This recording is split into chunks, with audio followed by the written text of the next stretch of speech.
সালাতে দোয়া কবুল হয়। সালাতে দোয়া কবুলের তিন জায়গা।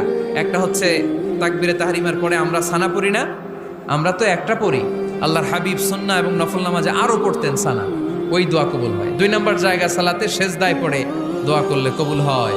আকরাবু মা ইয়াকুনুল আবদু মির রাব্বিহি ওয়া হুয়া সাজিদ ফাকসিরু ফীহি দুআ। বান্দা যখন সেজদায় লুটিয়ে পড়ে বান্দা আল্লাহর সবচেয়ে কাছে চলে যায়। তা কিন্তু বিশ্বনবী বলে সেজদাটা তোমার রবের কুদরতি পায়ের উপরে পড়েছে। সেজদায় পড়ে দোয়া করেন। সালাম ফিরানোর আগে বিশ্বনবী দোয়া করতেন, লা ইউসাল্লিমান্না আহাদুকুম হাত্তা ইয়াতাআওয়াযা মিন আরবা'a।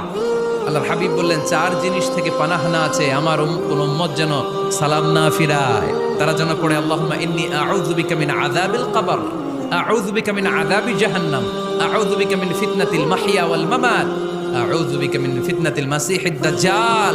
আল্লাহ কবরের আযাব থেকে বাঁচাও, আল্লাহ জাহান্নামের আগুন থেকে বাঁচাও, আল্লাহ জীবন